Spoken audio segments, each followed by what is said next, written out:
প্রতিশোধ নেওয়া রাসূল বলেছেন, আল্লাহ বলেছেন। আজকের আয়াতে কি বলা হয়েছে যে প্রতিশোধ গ্রহণ করেছে। প্রতিশোধ নেওয়া লাগবে কিনা? জালেমদেরকে আল্লাহ ছেড়ে দিবেন না। জালেমদের প্রতিশোধ আল্লাহ নিজে বলেছেন, আমি নিজে আল্লাহ প্রতিশোধ নেই।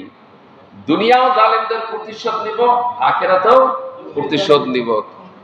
نحمده ونستعينه ونستغفره ونؤمن به ونتوكل عليه ونعوذ بالله من شرور أنفسنا ومن سيئات أعمالنا من يهده الله فلا مضل له ومن يضلله فلا هادي له نشهد أن لا إله إلا الله وحده لا شريك له ونشهد أن سيدنا وسندنا وحبيبنا ومولانا محمدا عبده ورسوله الذي أرسله بالحق بشيرا ونذيرا وداعيا إلى الله بإذنه وسراجا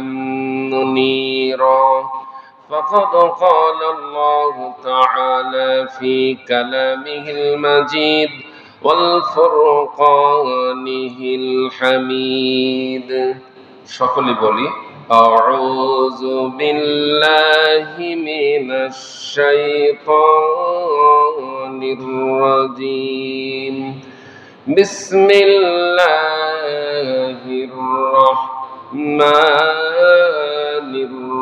الرحيم فانتقمنا من الذين أجرموا وكان حقا علينا نصر المؤمنين وقال الله تعالى في كلامه المجيد والفرقانه الحميد إن الله وملائكته يصلون على النبي يا أيها الذين آمنوا صلوا عليه وسلموا تسليما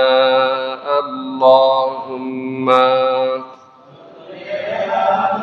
سيدنا مولانا محمد وعلى آله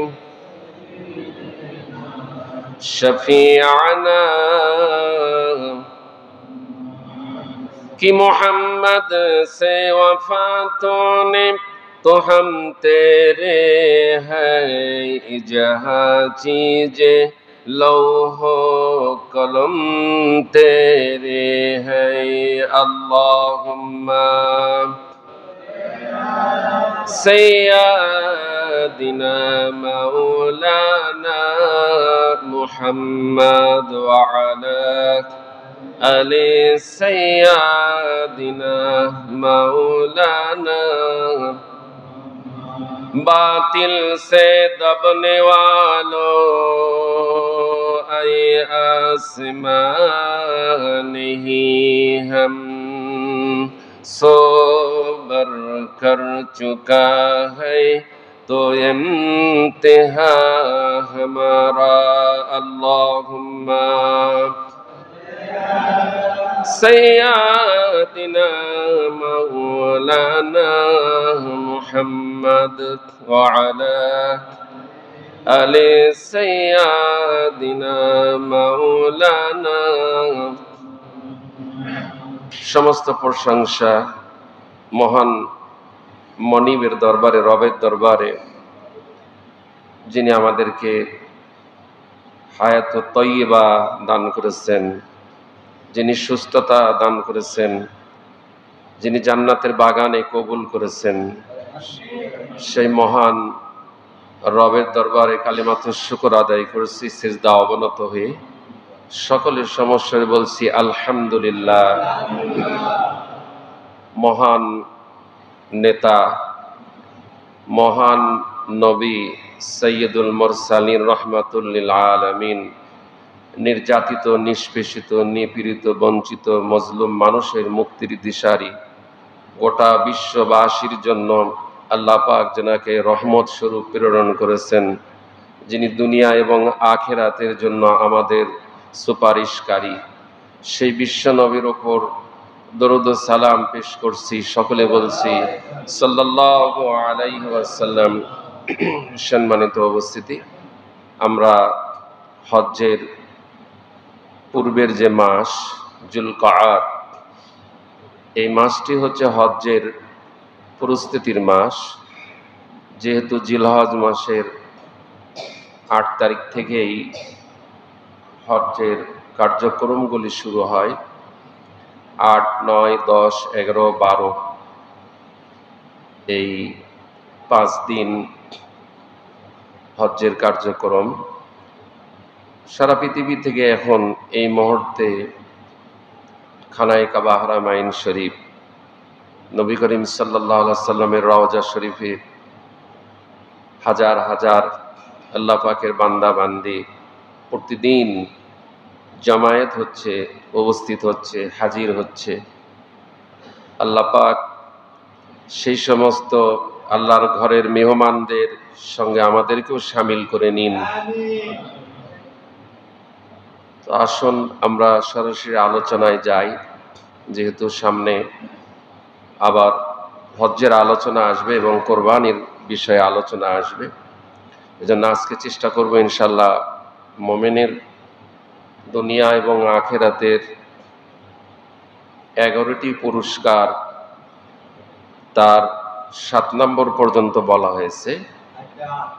বাকি পয়েন্টগুলি ইনশাআল্লাহুল আজিজ আজকে বলার জন্য চেষ্টা করব। ওমা তাওফিকি ইল্লা বিল্লাহ, আলাইহি তাওয়াক্কালতু ওয়া ইলাইহি উনীব। আজকের যে বিষয়টি 8 নম্বর পয়েন্ট, মুমিনদের দুনিয়া এবং আখিরাতের পুরস্কার আল্লাহ তাআলা দান করবেন। 8 নম্বর পয়েন্টে জালেমদের থেকে মুমিনদের প্রতিশোধ নেওয়াবেন। জালেমদের থেকে মুমিনদের প্রতিশোধ নেওয়াবেন। 21 নম্বর পারা, 8 নম্বর পৃষ্ঠা, 8 নম্বর লাইন, 30 নম্বর সূরা। সূরাটির নাম হচ্ছে রোম। আয়াত নম্বর 47। فانتقمنا من الذين أجرموا وكان حقا علينا نصر المؤمنين। আল্লাহ রাব্বুল আলামিন বলেন, যারা অপরাধ করেছে আমি আল্লাহ তাদের কাছ থেকে মর্মান্তিক প্রতিশোধ গ্রহণ করেছি। কেননা তাদের মোকাবেলায় ঈমানদারদের সাহায্য করা ছিল আমি আল্লাহ আমার জন্য ওয়াজিব ছিল, কর্তব্য ছিল। আমার মুমিন বান্দারা যখন দুনিয়ায় জালেমের মুখোমুখি হবে, জালেম যখন আমার নেক বান্দাদের, মুমিন বান্দাদের ওপর জুলুম, অত্যাচার, নির্যাতন, নিষ্পেষণ, নিপীড়ন যখন করবে, আল্লাহ বলেন যে আমি এই মর্মান্তিক, আমি আমার মুমিন বান্দাদের যখন এই মর্মান্তিক অবস্থা হয় আমি আল্লাহ নিজে প্রতিশোধ গ্রহণ করেছি।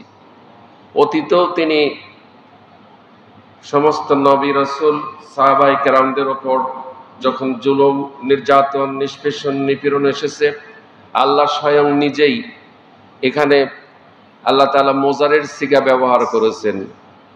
মোজারের সিগা হচ্ছে অতীত, বর্তমান, ভবিষ্যৎ, 3টি কালই ব্যবহার করা হয়েছে। সুবহানাল্লাহ বলবেন না?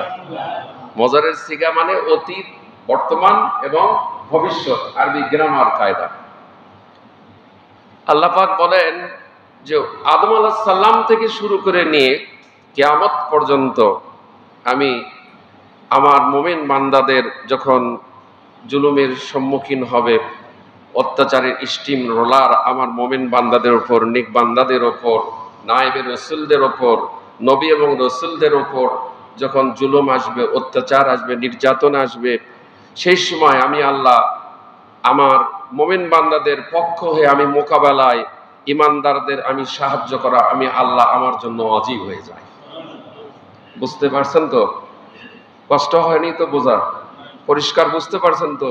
আমি বারবার তর্জমাটা বারবার এই জন্য বলতেছি, বলার উদ্দেশ্যই হচ্ছে আমাদের স্মৃতি, আমাদের মেধা, আমাদের ব্রেনে, আমাদের মেমোরিতে, আমাদের অন্তরে, আমাদের কল, আমাদের দেলের ভেতরে গেঁথে নেওয়া।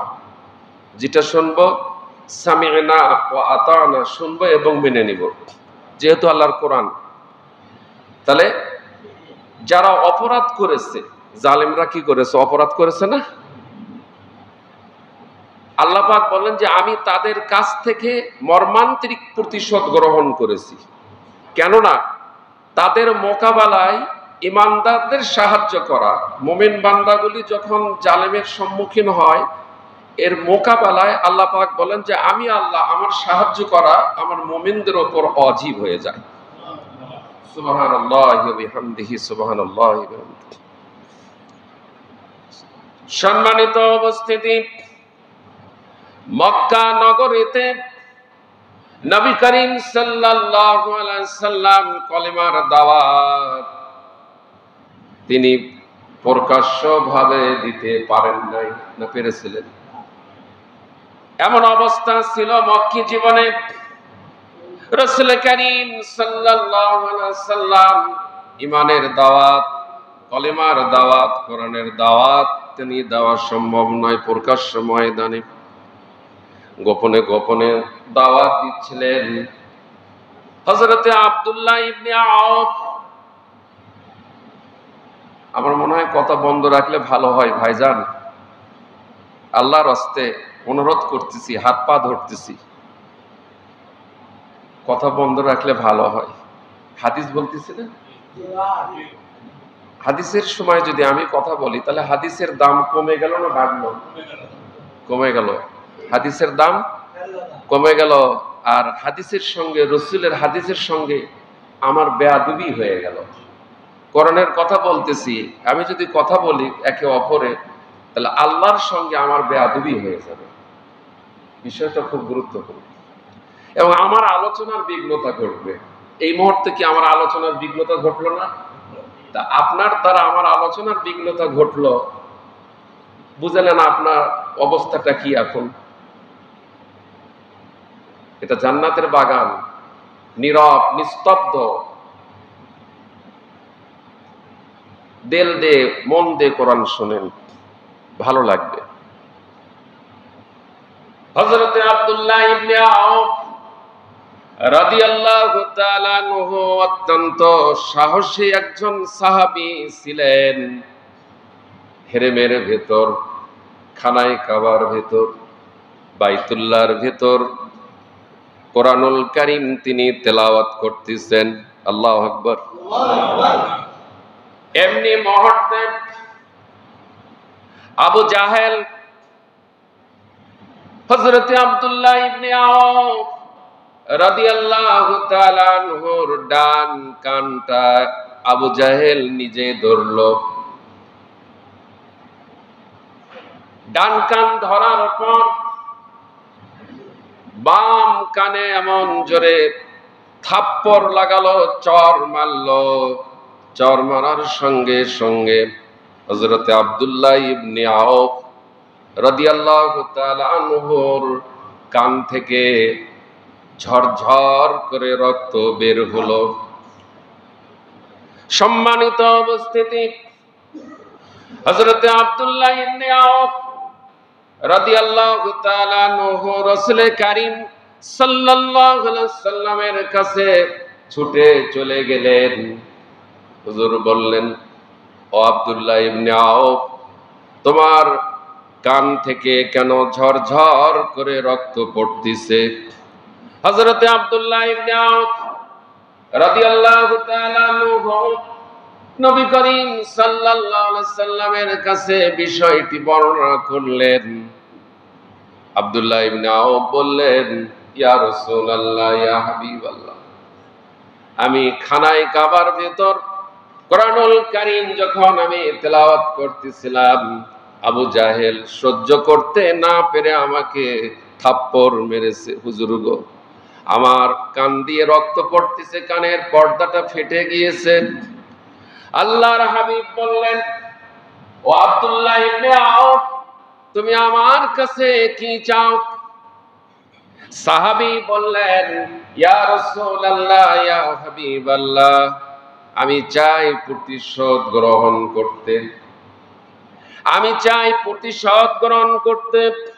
হুজুর সঙ্গে সঙ্গে বললেন, বিশ্ব নবী বললেন, ও আব্দুল্লাহ ইবনে আউফ, আমি রাসূল বলতেছি, একদিন না একদিন তুমি এই থাপ্পড় আবু জাহেলকেও মারবে, প্রতিশোধ গ্রহণ করবে অবশ্যই। আল্লাহু আকবার। প্রতিশোধ নেওয়া রাসূল বলেছেন, আল্লাহ বলেছেন। আজকের আয়াতে কি বলা হয়েছে? যে প্রতিশোধ গ্রহণ করেছে। প্রতিশোধ নেওয়া লাগবে কিনা? জালেমদেরকে আল্লাহ ছেড়ে দিবেন না। জালেমদের প্রতিশোধ আল্লাহ নিজে বলেছেন, আমি নিজে আল্লাহ প্রতিশোধ নেই। দুনিয়াও জালেমদের প্রতিশোধ নিব, আখিরাতেও প্রতিশোধ নিব। সম্মানিত উপস্থিতি, আব্দুল্লাহ ইবনে আউফ রাদিয়াল্লাহু তাআলা আনহু রাসূলের জবান থেকে যখন এই কথাটি, বাক্যটি যখন শ্রবণ করছেন, যখন শুনেছেন, আব্দুল্লাহ বিন আউফ এত খুশি হয়ে গেছে, এত আনন্দিত। আব্দুল্লাহ বিন আউফের কান থেকে যে রক্ত পড়তেছে, আব্দুল্লাহ ইবনে আউফ মুহূর্তের ভেতর রাসূলের জবান থেকে যখনই কথাটা শুনেছেন, সঙ্গে সঙ্গে আব্দুল্লাহ বিন আউফ সব কিছু তিনি ভুলে গেছেন। অপেক্ষা করতে লাগলেন আবু জাহেলকে কোন দিন কোন সময় নিকটে পাওয়া যাবে, আবু জাহেলকে ওইভাবে প্রতিশোধ নেবেন, কিসাস নেবেন, থাপ্পড় মারবেন। মোবাইলগুলি বন্ধ রাখেন। সম্মানিত উপস্থিতি, বদরের যুদ্ধে শুরু হয়ে গেল। আবু জাহেলও যুদ্ধের ময়দানে রয়েছে। সম্মানিত উপস্থিতি, মাআজ এবং মুআব্বাস তরবারি ভাসতে ভাসতে আবু জাহেলকে ঘিরে ফেলেছে। আবু জাহেলও মাআজ এবং মুআব্বাসকেও ঘিরে ফেলেছে। হযরতে মাআজ এবং মুআব্বাস আবু জাহেলকে জমিনের উপর যখনই ফেলে দিয়েছে, মুহূর্তের ভেতর রাসূল করিম সাল্লাল্লাহু আলাইহি ওয়াসাল্লাম বললেন, ও আব্দুল্লাহ বিন আউফ, তুমি এই মুহূর্তে চলে যাও। ওই সেই দিনের, গত দিনের যে প্রতিশোধ, তোমাকে যে আবু জাহেল থাপ্পড় মেরে কান দিয়ে রক্ত বের করে দিয়েছিল, ও আব্দুল্লাহ বিন আউফ, এই মুহূর্তে তুমি আবু জাহেলকে ওই বাম কানে থাপ্পড় মেরে রক্ত বের করে দাও। আল্লাহু আকবার। প্রতিশোধ কারে বলে? রাসূল নিজে অর্ডার দিয়ে ওই জালেমের আবু জাহেলের কাফেরকে প্রতিশোধ রাসূল নিজে নির্দেশ দিয়ে, অর্ডার দিয়ে প্রতিশোধ নিচ্ছেন। সুতরাং জালেমদেরকে ছেড়ে দেওয়া, প্রতিশোধ নেওয়া, কোরআন বলেছে, হাদিস বলেছে, প্রতিশোধ নিতেই হবে। যারা যেদিন যে সময় যাদেরকে কষ্ট দিয়েছে, তাদেরকে ওই রকম কষ্টই দিতে হবে। এর নাম হচ্ছে প্রতিশোধ, এর নাম হচ্ছে প্রতিশোধ। তাহলে যে বুঝতে পারবে যে আমি তো যেভাবে কষ্ট দিয়েছি, আজকে আমি এই কষ্টের কেমন কষ্ট দিয়েছি তাদেরকে, এখন সে বুঝতে পারবে যে কষ্টটা কাকে বলে। তা নাহলে তো বুঝতে পারবে না। ইসলাম, শরিয়া, কোরআন সুন্নাত শাস্তি, যে যাকে কষ্ট দিবে সে তার কষ্টের যে শাস্তি তাকে দিয়েছে, ওই কষ্ট, ওই শাস্তি তাকে দিতে হবে। এর নাম হচ্ছে কিসাস, এর নাম হচ্ছে প্রতিশোধ, এর নামই হচ্ছে প্রতিশোধ। আপনাকে একজন একটা থাপ্পড় মারলো, আপনি ছেড়ে দিবেন? আপনার একজন হাত ভেঙে দিয়েছে, আপনার একজন পা ভেঙে দিয়েছে, মাথা ফেটে দিয়েছে, চোখ তুলে নিয়েছে, আপনি ছেড়ে দিবেন? না, ছেড়ে দেওয়া যাবে না। আপনাকেও সেই শাস্তি তাকে দিতে হবে। কথা বলে ঠিক কিনা? সম্মানিত উপস্থিতি, 9 নম্বর পয়েন্ট, আজকে আমি খুব সবকটা পয়েন্টই সংক্ষেপ করে নিয়ে শেষ করার চেষ্টা করতেছি ইনশাআল্লাহ। 9 নম্বর পয়েন্ট, মুমিনদেরকে আগামী দিনে ক্ষমতা আল্লাহ তাআলা নিজেই দিবেন। সুবহানাল্লাহ বলেন। পৃথিবীর বুকে যেই দল, যেই জনগোষ্ঠী সবচাইতে বেশি নির্যাতিত হবে, নিষ্পেষিত হবে, যেই দলের নেতা, যেই দলের কর্মী সবচাইতে জালেমের রোষানলে পড়ে যাবে, জালেমের জুলুমের শিকার হবে, যেই দলের নেতা কর্মী সবচাইতে বেশি জুলুমের শিকার হবে, তবে এই দলটি হতে হবে মুমিনের দল। কিসের দল? এই দলটি মুমিনের দল হতে হবে। মুমিনের দল হলে তাহলে ইসলামী দল হতে হবে। শুধু মুমিনের দল হলেই হবে না, ইসলামী দল হওয়া লাগবে, রবের দল হওয়া লাগবে, নবীর দল হওয়া লাগবে। নবী দল করেছেন না করেন নাই? করেছেন না করেন নাই? নবী দল করেছে। আল্লাহ দল করতে বলেছেন না বলেন নাই? দলিল নেবেন সূরা ইমরানের 104 নম্বর আয়াত। আজকে সকালে এটা তালিম করা হয়েছে। ফজরের নামাজের যারা মুসল্লি ছিল তারা আজকে সকালেই এই তালিম শুনেছে। ওয়ালতাকুম মিনকুম উম্মাতুন ইয়াদউনা ইলাল খায়র ইয়া'মুরুনা বিল মা'রুফি ওয়া ইয়ানহাউনা আনিল মুনকার ওয়া উলাইকা হুমুল মুফলিহুন। আল্লাহ রাব্বুল আলামিন কোরআনুল কারীমে সূরা আল ইমরানের 104 নম্বর আয়াত, অনেক জাহেল, অনেক মুনাফিক, ফাসিক, ফুজ্জার, নাস্তিক, মুরতাদ, বেঈমান, শয়তান, তাগুত, এরা বলে যে কোরআনে দলের কথা নাই। কোরআনে দলের কথা আছে কিনা দেখো বাবা, 104 নম্বর সূরা আল ইমরান। তোমাদের মধ্যে এমন একটি দল থাকা দরকার। কে বলতেছেন? আল্লাহ। তোমাদের মধ্যে এমন একটি দল থাকা দরকার, এমন একটি সংগঠন থাকা দরকার, অর্গানাইজেশন। এমন একটি দল থাকা দরকার, এমন একটি সংগঠন থাকা দরকার তোমাদের মধ্যে। এই দলের কাজ কি হবে? এই দলের কাজ হবে, আল্লাহ পাক বলেন ওয়ালতাকুম মিনকুম উম্মাতুন ইয়াদউনা ইলাল খায়র, এরা ভালোর দিকে ডাকবে। আল্লাহু আকবার। মসজিদের খতিবরা ভালোর দিকে ডাকতেছে না খারাপের দিকে ডাকতেছে? মসজিদের ইমামের কাছে কোরআন আছে না নাই? কোরআন থেকে কথা বলে তো কোরআন দিয়ে কোন দিকে ডাকতেছে? ভালোর দিকে ডাকতেছে। ইয়াদউনা ইলাল খায়র ওয়ালতাকুম মিনকুম, তোমাদের মধ্যে এমন একটি দল থাকা দরকার। ওয়ালতাকুম মিনকুম উম্মাতুন ইয়াদউনা ইলাল খায়র, যারা ভালো কাজের আদেশ দিবে, কল্যাণের দিকে যারা ডাকবে, ভালোর দিকে যারা ডাকবে, মঙ্গলের দিকে যারা ডাকবে, সত্যের দিকে যারা ডাকবে, জান্নাতের দিকে যারা ডাকবে, কোরআনের দিকে যারা ডাকবে, মহানবী সাল্লাল্লাহু আলাইহি সাল্লামের সুন্নাহর দিকে যারা ডাকবে। কত সুন্দর কথা আল্লাহ বলতেছেন। আল্লাহ পাক বলেন, তোমাদের মধ্যে এমন একটি দল থাকবে যে দল ভালোর দিকে ডাকবে, কল্যাণের দিকে ডাকবে, শান্তির দিকে ডাকবে, জান্নাতের দিকে ডাকবে, মঙ্গলের দিকে ডাকবে, সিরাতাল মুস্তাকিমের দিকে ডাকবে, সত্যের দিকে ডাকবে, কোরআনের দিকে ডাকবে, রাসূলের সুন্নাহর দিকে ডাকবে, আল্লাহর দিকে ডাকবে, রাসূলের দিকে ডাকবে। জোরে বলেন সুবহানাল্লাহ।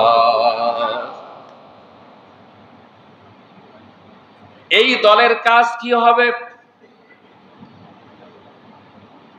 ওয়ায়ামুরুনা বিল মারুফ, এই দলটির কাজ হবে ভালো ভালো কাজের আদেশ দেওয়া। মুহাম্মদ সাল্লাল্লাহু আলাইহি ওয়াসাল্লাম ভালো ভালো কাজের আদেশ দিয়েছেন না?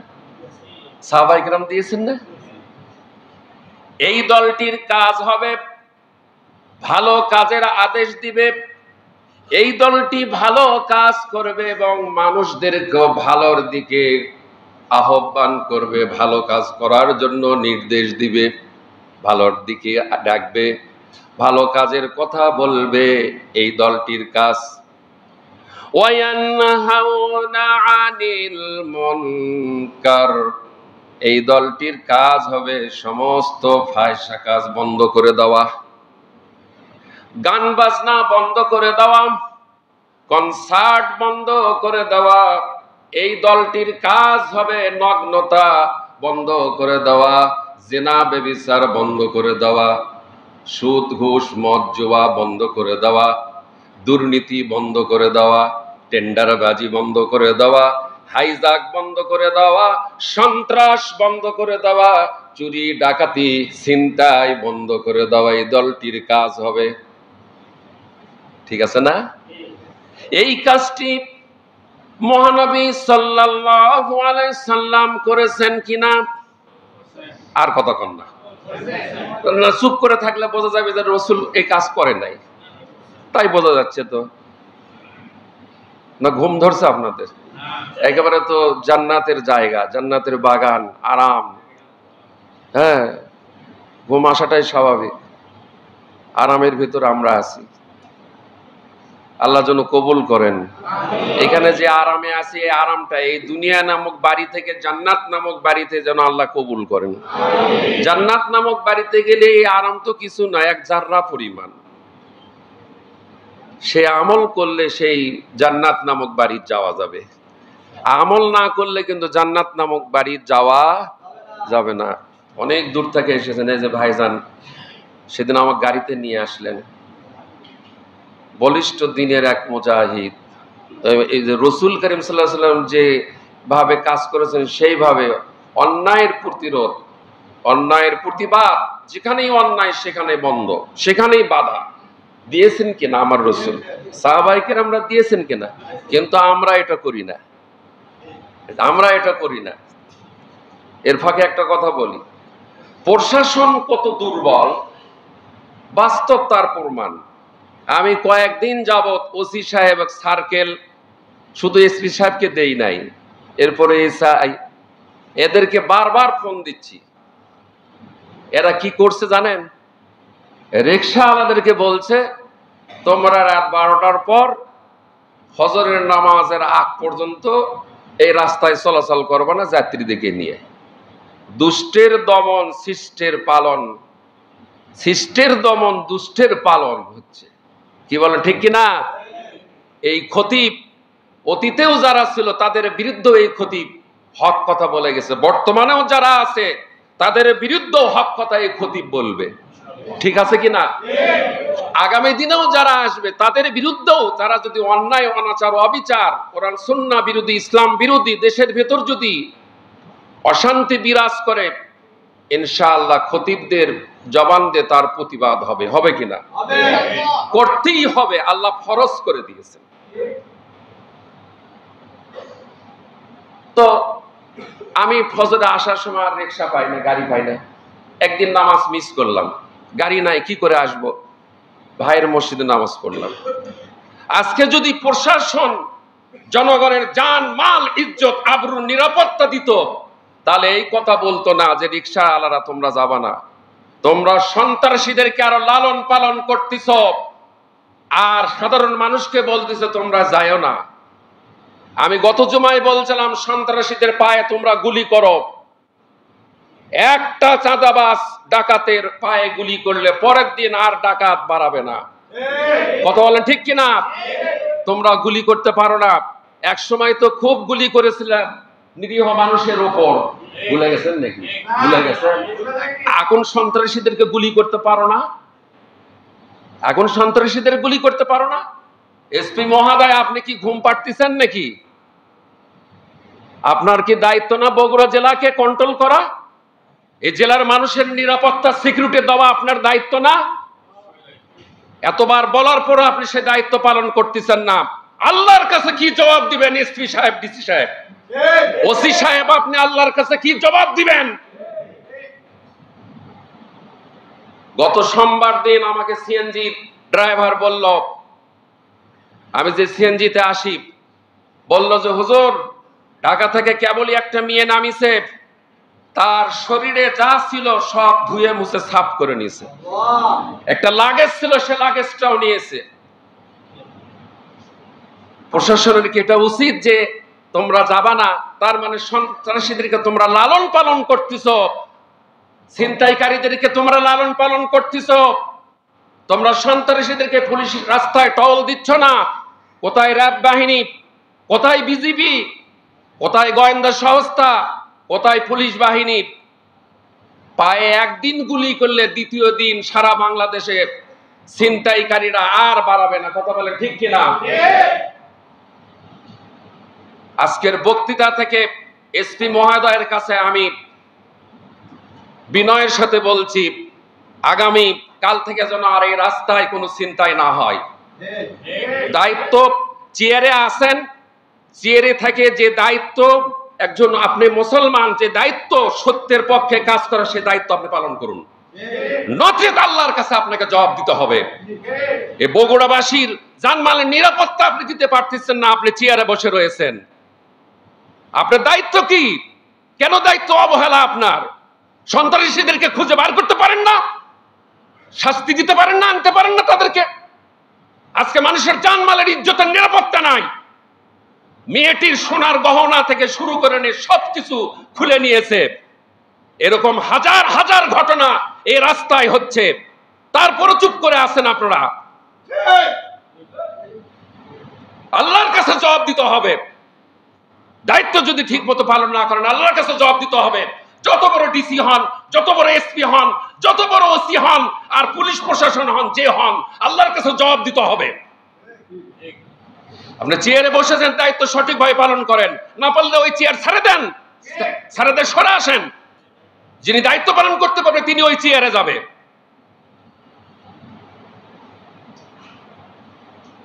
সম্মানিত উপস্থিতি, 9 নম্বর পয়েন্ট হচ্ছে, মোমেনদেরকে আগামী দিনে ক্ষমতা আল্লাহ তাআলা দান করবেন ইনশাআল্লাহ। আগামী দিনে মোমেনদের হাতেই ক্ষমতা আসবে ইনশাআল্লাহ। তাতে কি আপনারা অসন্তুষ্ট? বেজার? মুসলমান যারা সবাই মোমেন, আলহামদুলিল্লাহ। কোরআন সুন্নাহ যারা মেনে চলে তারাই মোমেন, আলহামদুলিল্লাহ। আসেন, আল্লাহ বলতেছেন, খতিব হিসেবে দায়িত্ব, সেজন্য কথাগুলি বললাম। একজন খতিবের দায়িত্ব কি? পুরা বগুড়ার মানুষের দুঃখ কষ্ট, কেউ যেন দুঃখে কষ্ট না থাকে, কারো যেন চুরি না হয়, কারো যেন ডাকাতি না হয়। আমি ডাকাতিদের শাস্তি আগামী জুমায় বলবো, চোরের শাস্তি আগামী দিনে বলবো ইনশাআল্লাহ, আগামী জুমায়। আল্লাহ রাব্বুল আলামিন মোমেনদেরকে আগামী দিনে দেশের নেতৃত্ব, কর্তৃত্ব, ক্ষমতা আল্লাহ পাক নিজেই মোমেনদের হাতে তুলে দিবেন। জোরে বলেন সুবহানাল্লাহ। 18 আল্লাহ রাব্বুল আলামিন 16 নম্বর পৃষ্ঠা, 18 নম্বর পারা, 3 নম্বর লাইন, 24 নম্বর সূরা, সূরা নূর, আয়াত নম্বর 55। কত নম্বর? ওয়া'দাল্লাহু আল্লাযীনা আমানু মিনকুম ওয়া আমিলুস সালিহাতি লা লায়াস্তাখলিফান্নাহুম ফিল আরদি কামাস্তাখলাফাল্লাযীনা মিন ক্বাবলিহিম। আল্লাহু আকবার। আল্লাহ রাব্বুল আলামিন বলেন, তোমাদের মধ্যে যারা আল্লাহ তাআলার উপর ঈমান আনে, আমরা সবাই ঈমান আনছি না? প্রত্যেকটি মুসলমানই তো ঈমান আনছে আল্লাহর উপর। এই ঈমানদারদের শানে আল্লাহ রাব্বুল আলামিন বলেন, তোমাদের মধ্যে যারা আল্লাহ তাআলার উপর ঈমান আনে এবং সে অনুযায়ী নেক কাজ করে, ঈমান অনুযায়ী নেক কাজ করে, ঈমান আনার পর যারা নেক কাজ করে, আল্লাহ পাক বলেন তাদের সাথে আল্লাহ তাআলা ওয়াদা করেছেন। আল্লাহ নিজে ওয়াদা করেছেন। কত বোঝা যাচ্ছে? আল্লাহ পাক বলেন, আমি আল্লাহ নিজে আমার ঈমানদার মুমিনদের সাথে আমি আল্লাহ ওয়াদা করেছি। আল্লাহর ওয়াদা কি খেলাফ হয় নাকি? আমাদের ওয়াদা খেলাফ হয় না? আল্লাহ পাক বলেন, ওমান আসদাকু মিনাল্লাহি ক্বিলা, আমি আল্লাহ থেকে সত্যবাদী আর কে আছে? ইন্নাল্লাহা লা ইউখলিফুল মিআদ।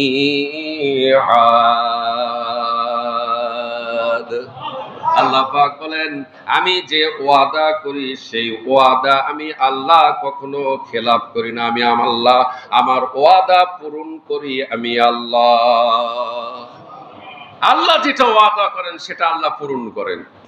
আল্লাহর ওয়াদা কখনো খেলাফ হয় না। আল্লাহ পাক বলেন, তোমাদের মধ্যে যারা আল্লাহ তাআলার উপর ঈমান আনে এবং সে অনুযায়ী নেক কাজ করে, তাদের সাথে আল্লাহ তাআলা ওয়াদা করেছেন। কি ওয়াদা করেছেন সেটা শোনা লাগবে না? জানা লাগবে না?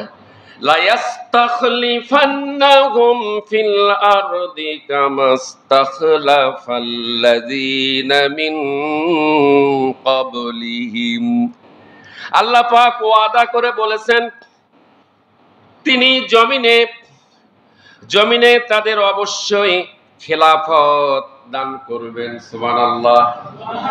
আল্লাহ পাক বলেন যে আমি আমার ঈমানদার মুমিন বান্দাদেরকে আমি আল্লাহ নিজেই ওয়াদা করে বলছি, তাদেরকে আমি আল্লাহ দেশের নেতৃত্ব, দেশ পরিচালনা, শাসন কার্য আমি আমার ঈমানদার বান্দাদের হাতে আমি আল্লাহ উঠায়ে দিব। আল্লাহ নিজেই ওয়াদা করেছেন যে আমার ঈমানদার বান্দাদের হাতে আমি খেলাফত, দেশের নেতৃত্ব, দেশ পরিচালনা, দেশ শাসন করার জন্য আমার মুমিন বান্দাদের হাতেই আমি ক্ষমতা তুলে দেব। যেমনি ভাবে তিনি তাদের আগের লোকদের খেলাফত দান করেছিলেন। সুবহানাল্লাহ। 30টি বৎসর নবী করিম সাল্লাল্লাহু আলাইহি সাল্লাম দেশ পরিচালনা করেছিলেন। রাসূলের পর থেকে নিয়ে 30 বৎসর পর্যন্ত মুসলমানদের হাতেই খেলাফত ছিল। যেদিন থেকে মুসলমানের হাত থেকে খেলাফত চলে গেছে, সেদিন থেকেই বিপর্যয়, ফাসাদ, দ্বন্দ্ব, কলহ, হিংসা, সন্ত্রাস, দুর্নীতি, অন্যায়, অনাচার, অবিচার, জুলুম, অত্যাচার, নির্যাতন, নিষ্পেষণ, শোষণ, দুর্নীতি, যেদিন থেকে খেলাফত মুসলমানদের হাত থেকে চলে গেছে সেদিন থেকে এইগুলি শুরু হয়েছে। কথা বলে ঠিক কিনা?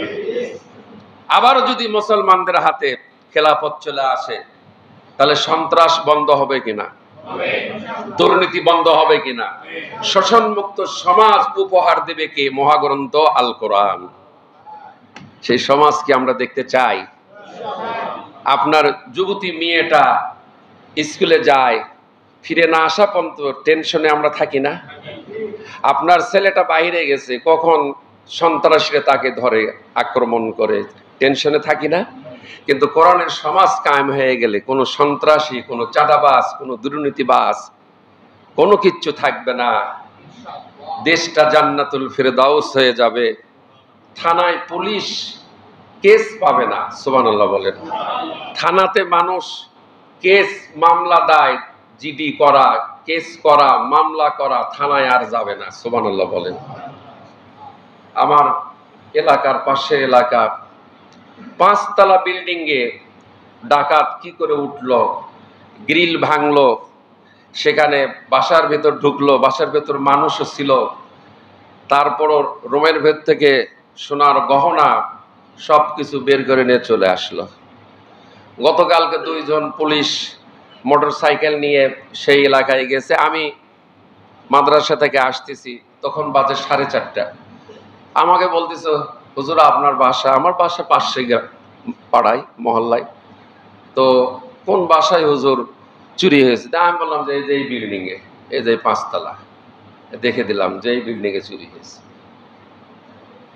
চুরি বন্ধ হয়ে যাবে, ডাকাতি বন্ধ হয়ে যাবে, দরজা জানালা মানুষ খুলে দিয়ে ঘুম পারবে, কোটি টাকা রাস্তায় পড়ে থাকবে, সোনা পড়ে থাকবে, মানুষ তাকাবে না, নেওয়া তো দূরের কথা। তার বাস্তব সৌদি আরব। কোরআনের আইন নাই, কিছু আইন আছে যার কারণেই চুরি নাই, সেখানে হাত কাটে দিবে। আলহামদুলিল্লাহ, আলহামদুলিল্লাহ।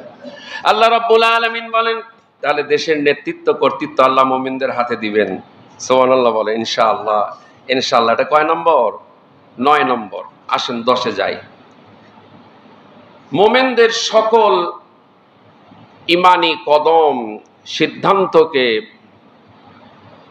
অবস্থানকে আল্লাহ মজবুত করে দিবেন। সুবহানাল্লাহ। অতীতে দিয়েছেন কিনা, বর্তমানও দিয়েছেন কিনা, ফাঁসির মঞ্চে গেছেন, কদম মজবুত ছিল কিনা? বলেন না কেন? ইমান মজবুত ছিল কিনা, নাকি ভয়েতে সরে আসছে, জীবন দিয়ে গেছে সত্যের জন্য, ইসলামের জন্য, কোরআনের জন্য? আল্লাহ পাক বলেন যে আমি তাদের কদম মজবুত করে দিব। মোমেনদের সকল ইমানি কদম, সিদ্ধান্তকে আল্লাহ মজবুত করবেন। 26 নম্বর পারা, 26 নম্বর পারা, 6 নম্বর পৃষ্ঠা, 10 নম্বর লাইন। সূরার নম্বর হচ্ছে 47, সূরার নাম হচ্ছে মুহাম্মদ, আয়াত নম্বর হচ্ছে 7। একেবারে বার করা সহজ করে দিলাম। এমনও লোক আছে, হুজুর এগুলা মিসাই বলে, সেজন্য পৃষ্ঠা, পারা, সূরা, নম্বর, আয়াত সব বলে দিচ্ছি, মোবাইলে সব রেকর্ড করে নেন। এরপরে তো আমার ওয়াজ এখানে মিডিয়ায়, স্টার ওয়াজ মিডিয়া, এখানে তো রেকর্ড হতেই। আল্লাহ রাব্বুল আলামিন বলেন, ইয়া আইয়ুহাল্লাযীনা আমানু ইন তানসুরুল্লাহা ইয়ানসুরকুম ওয়া ইউসাব্বিত আকদামাকুম। আল্লাহ রাব্বুল আলামিন বলেন, যারা ঈমান এনেছো, তোমরা যদি দিন প্রতিষ্ঠার কাজে আল্লাহকে সাহায্য করো, তাহলে আল্লাহ রাব্বুল আলামিন তোমাদের দুনিয়া এবং আখিরাতেও সাহায্য করবে। দিন, দিন মানে হলো জীবন বিধান। দিন মানে কি? জীবন বিধান মানে জীবন ব্যবস্থা। এই যে হাতে মহাগ্রন্থ আল কোরআন, এই কোরআনটা হচ্ছে জীবন বিধান মুসলমানদের জন্য। ব্যক্তি, পরিবার, সমাজ এবং রাষ্ট্র কোরআন দিয়ে চলবে, এটাই হচ্ছে জীবন বিধান। মুসলমানের জীবন চলবে কোরআন দিয়ে, ব্যক্তি, পরিবার, সমাজ এবং রাষ্ট্র। রাষ্ট্র জীবন মাইনাস, রাষ্ট্র জীবন কি বাদ নাকি? না। রাসূল করিম সাল্লাল্লাহু আলাইহি ওয়াসাল্লাম রাষ্ট্র জীবন কি বাদ দিয়েছেন নাকি? আল্লাহ কি নিষেধ করছে যে রাষ্ট্র জীবন কোরআন থেকে আলাদা হবে? সম্মানিত উপস্থিতি, ইয়া আইয়ুহাল্লাযীনা আমানু ইন তানসুরুল্লাহা ইয়ানসুরকুম ওয়া ইউসাব্বিত আকদামাকুম। যারা ঈমান এনেছো, তোমাদের যদি দিন প্রতিষ্ঠার কাজে আল্লাহকে সাহায্য করো। আল্লাহ সাহায্য করো, আল্লাহ দুর্বল হয়ে গেছে? নাউজুবিল্লাহ। আল্লাহকে সাহায্য করো মানে এখানে কি আল্লাহর সাহায্য দরকার আছে আমাদের? ইসলামকে প্রতিষ্ঠিত করার জন্য, কোরআন সুন্নাহকে প্রতিষ্ঠিত করার জন্য, দ্বীনকে কায়েম করার জন্য তোমরা সাহায্য করো, তাহলে আল্লাহ তোমাদেরকে সাহায্য করবেন দুনিয়া এবং আখিরাতে। আল্লাহ পাক বলেন যারা ঈমান এনেছো, এখানে শুধু ঈমানদারদেরকে ডাকছেন, যারা তোমরা ঈমান এনেছো। প্রত্যেক মুসলমানই ঈমান এনেছে, কিন্তু আবার প্রত্যেক অধিক সংখ্যক মুসলমানই কিন্তু কোরআনকে জীবন বিধান সংবিধান মানতে চায় না। তাহলে এই ঈমান আনার কোনো দাম থাকলো নাকি? আগামী জুমায় পয়েন্ট আসবে ঈমান ভঙ্গ হয় কি কারণে। ওযু ভঙ্গ হওয়ার কারণ আছে 60টি, নামাজ নষ্ট হয়ে যাওয়ার কারণ রয়েছে 19টি, রোজা ভঙ্গের কারণ আছে কিনা? তাহলে ঈমান আছে কিনা, সেই ঈমান ভঙ্গের কারণও আছে কিনা? কি কাজ করলে, কি আমল করলে ঈমান থাকে না, ঈমান ভঙ্গ হয়ে যায়, নষ্ট হয়ে যায়, এটা জানা দরকার আছে কিনা? আগামী জুমায় ইনশাআল্লাহ, আগামী জুমায় ঈমান আছে কিনা সেই খুতবা আগামী জুমায় আসবে কোরআন থেকে। আমরা যারা ঈমানদার দাবি করতেছি, মুসলমান দাবি করতেছি, কিন্তু কতগুলি আমল করার কারণে ঈমান আর থাকে না। তার একটা কারণ বলি, গতকালকের মহাস্থান। কালকে এই ভণ্ডরা, শয়তানরা, বেঈমানগুলি, মুনাফিকগুলি, এরা জমায়েত হয়েছে গুনাহ করার জন্য। কি করার জন্য? এক বালা বাবাকে জিজ্ঞাসা করা হলে, বালা বাবা সাংবাদিক সাক্ষাৎকার, 51 কেজি বালা তালা শিকল তার গলায়। দেখেছেন না ইন্টারনেটে, ফেসবুকে দেখেন নাই? শয়তান বলতেছে যে নামাজ আমি পড়বো না। ওকে জিজ্ঞাসা করতে নামাজ পড়ো, বল নামাজ পড়বো না। জোরে বলো নাউজুবিল্লাহ। এটা শয়তান, এটা কাফের। এটা কি হয়ে গেছে? এই কাফেরের জমায়েত হচ্ছে গতকালকে। এবছর আমি চিন্তা করছিলাম যে এসপি মহোদয়ের সহযোগিতায়, ডিসি মহোদয়ের সহযোগিতায় এই গাঁজাখোরদের এই আসরটা উচ্ছেদ হবে, কিন্তু হয় নাই, হয়েছে। দেশ স্বাধীন হয়ে করে কি করবেন? এখনো সব পাপ কাজ চলতেছে, কথা বলে ঠিক কিনা? সমন্বয়ের ছাত্ররা দেশ স্বাধীন তোমরা করেছো, তোমরা যেখানেই অন্যায় সেখানে তোমরা প্রতিরোধ করো, প্রতিবাদ করো, অন্যায়গুলি বন্ধ করে দাও। বগুড়ার সমন্বয়কারী ছাত্র সংগঠন তোমরা কোথায়? মহাস্থান। যে আল্লাহর ওলি শিরক, বেদাত, কুফর উৎখাত করার জন্য বলক দেশ থেকে এসেছেন এই দেশে মার্সের পিঠে সওয়ার হয়ে, মাহমুদ মুস্তফা সুলতান বলকি, সুলতান বলকি রহমতুল্লাহ আলাই। আর সেখানেই সেই গাঁজার আড্ডা, জেনার আড্ডা, তারপরে আপনার ফাহিশা কাজ চলতেছে। কি বলো ঠিক কিনা? এটাও তো একজন মুসলিম এসপির দায়িত্ব না, আমার দায়িত্ব? এটা এসপি সাহেবের দায়িত্ব কিনা? কোথায় এসপি সাহেবের দায়িত্ব পালন হচ্ছে? কোথায় এসপি সাহেবের দায়িত্ব পালন হচ্ছে? মুসলিম এসপি সাহেব। কোথায় ডিসি সাহেবের দায়িত্ব পালন হচ্ছে? যেখানে আল্লাহর ওলি শুয়ে রয়েছে আর সেখানে গুনাহ হচ্ছে, আপনারা এই গুনাহ বন্ধ করতে পারেন না? আপনাদের কোনো ব্যাপার গুনাহ বন্ধ করা? 144 জারি করে দেন যে এই জায়গায় 2 জন একত্রিত হতে পারবে না। কত বলেন ঠিক কিনা? আইন করে দেখেন, সব বন্ধ হয়ে যাবে, হবে কিনা? এই জন্য মুসলিম শাসক দরকার, ইমানদার মুমিন শাসক দরকার। কথা বলেন ঠিক কিনা? এমন একজন এসপি দরকার, যে এসপি বগুড়া জেলার সমস্ত পতিতাবৃত্তি, দেহ ব্যবসা, ফোর্স কোয়ার্টার এবং সুদ, ঘুষ, মদ, জুয়া, জেনা, ব্যভিচার, গান বাজনা, নগ্নতা, বেহাপনা, অশ্লীলতা আর এই ভণ্ডদের এই গাঁজা, এগুলি সব বন্ধ করে দিবে এমন একজন ইমানদার মুমিন প্রশাসনের দরকার। কথা বলেন ঠিক কিনা? আজকে মুমিন প্রশাসন যদি থাকতো, ইমানের আলোকে সব বন্ধ করে দিত। কথা বলেন ঠিক কিনা? সম্মানিত উপস্থিতি, আল্লাহ রাব্বুল আলামিন বলেন, আল্লাযীনা আমানু, যারা ঈমান এনেছো, ইন তানসুরুল্লাহা ইয়ানসুরকুম, তোমরা যদি আমি আল্লাহ আমাকে সাহায্য করো, আমি আল্লাহ তোমাদেরকে সাহায্য করব। ইসলামকে প্রতিষ্ঠিত করার জন্য, কোরআনকে প্রতিষ্ঠিত করার জন্য, খেলাফতকে প্রতিষ্ঠিত করার জন্য, আল্লাহর জমিনে আল্লাহর দ্বীনকে বাস্তবায়ন করার জন্য, কায়েম করার জন্য কোরআনের পার্লামেন্ট, কোরআনের সংসদ যদি করার জন্য তোমরা যদি সাহায্য করো, আমার কোরআনকে, আমার ইসলামকে, দিনকে, আমি আল্লাহকে, আমি আল্লাহ তোমাদেরকে সাহায্য করবো। সুবহানাল্লাহ।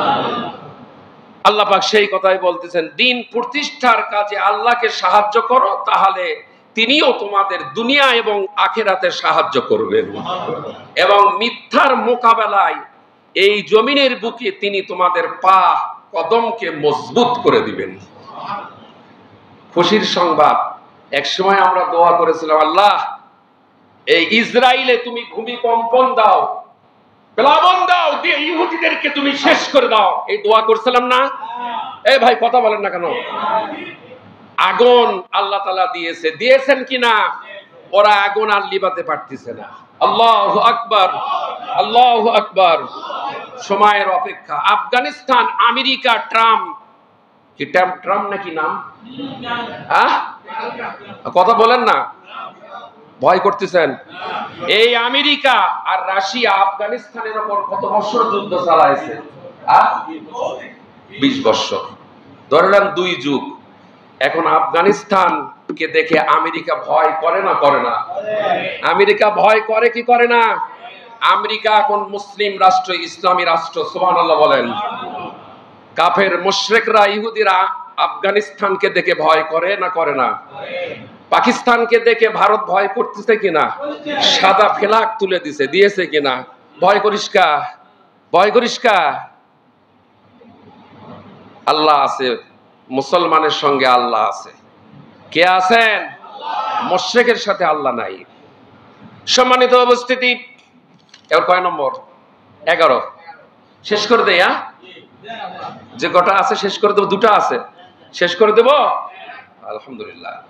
11 নম্বর, আল্লাহর সিদ্ধান্ত নিয়েছেন আল্লাহর দল তথা দিন কায়েমের সদস্যদেরকে আল্লাহ বিজয় দান করবেন। এই কথাগুলি কোরআনে আছে না নাই? কত নম্বর? সূরা মুজাদালা, সূরা মুজাদালার 21 নম্বর আয়াত। কাতাবাল্লাহু লা আগলিবান্না আনা ওয়া রুসুলি ইন্নাল্লাহা কাবিয়্যুন আজিজ। আল্লাহ সিদ্ধান্ত করিয়েছেন আমি অবশ্যই বিজয়ী দান করব। কি কথা! আল্লাহ সিদ্ধান্ত নিয়েছেন, সিদ্ধান্ত গ্রহণ করেছেন, আমি আল্লাহ অবশ্যই আমার মুমিন বান্দাদেরকে দুনিয়াতে আমি বিজয় দান করব, এবং আমার রাসূলগণকে আমি আল্লাহ নিশ্চয়, আমি আল্লাহ অবশ্যই আমি বিজয় দান করব। আল্লাহ নিজেই বলতেছেন যে আমি আমার মুমিন বান্দাদেরকে বিজয় দান করব, আমি আল্লাহ বিজয়ী হইব। আল্লাহ বিজয়ী হওয়া মানে কি? আল্লাহ মুমিনদেরকে বিজয় দান করবেন। তাফসীরে ইবনে কাসির, রাসূলগণও বিজয় দান করবেন, নিশ্চয়ই আল্লাহ শক্তিশালী এবং পরাক্রমশালী, কবিয়্যুন আজিজ। 12 নম্বর আর একটি পয়েন্ট গবেষণা করে নিয়ে আসছি, এটাই শেষ পয়েন্ট। এটা হচ্ছে সূরা তাওবার 72 নম্বর আয়াত, শেষ যেটা। মুমিনদের আল্লাহ তাআলা জান্নাত দিয়ে, যার তলদেশ দিয়ে প্রবাহিত হবে নদী সমূহ, মধুর নদী, দুধের নদী আল্লাহ তাআলা দান করবেন। সুবহানাল্লাহ।